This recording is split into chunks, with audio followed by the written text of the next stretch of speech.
welcome everyone to another episode here, Just Podiatry. Just a quick recap.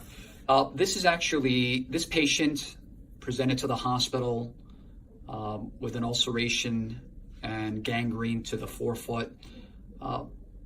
This is not the original surgery. The original surgery was performed as an incision and drainage of the affected area. At that point, it was clearly noted that the patient needed immediate vascular intervention, and that's exactly what they did in between the first surgery and this one.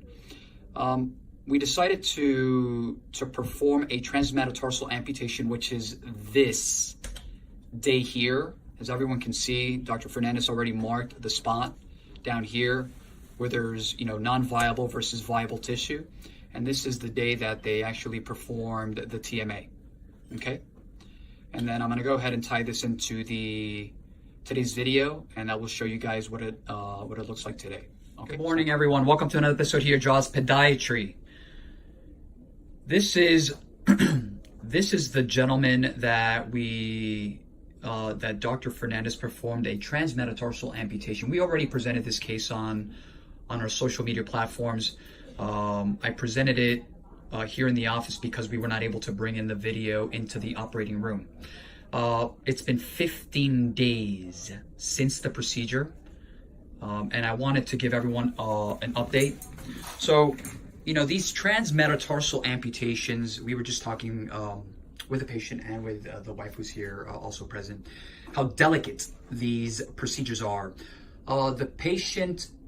The original picture, and I will go ahead and probably tie this into show the pictures once again, but the original picture showed the foot was filleted open and there was no blood.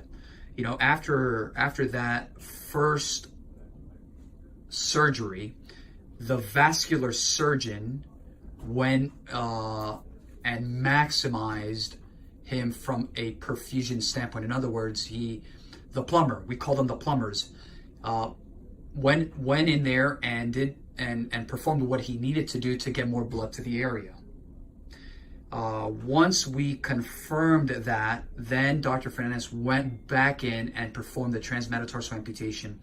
The foot looks great.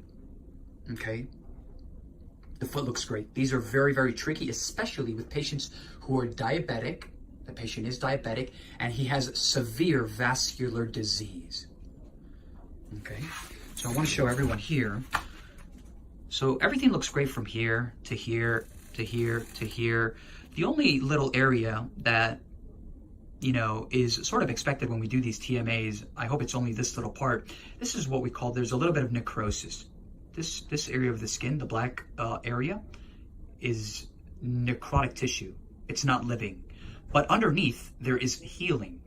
So we just have to be a little bit patient and wait until eventually that falls off, or we'll probably eventually, once the sutures come out at week 3, we're gonna leave these in for another week or so.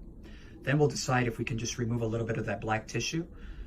We have to keep a very close eye on the bottom as well, as everyone can see, right around here, right? These procedures are very intricate, very fragile. They're not like your toe amputations, which heal quickly or faster. TMAs are very, very tricky, especially with patients who have diabetes and vascular disease. In addition, something that goes hand in hand with this procedure, there we go, thank you,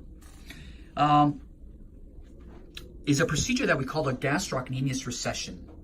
So, I'll show everyone. Ponme el pie derecho, ahí. Okay, so, vamos a poner el pie aquí. Okay, so, tráeme el pie, no, mueve el pie para arriba. Okay, para arriba, para abajo, no la pierna, sino nada más el pie. Ahí. Okay, so the patient is moving the foot up and down. Okay, so aguanta ahí. So I want everyone to see this. The patient has reached 90 degrees 90 degrees right here. You see this? This is 90 degrees.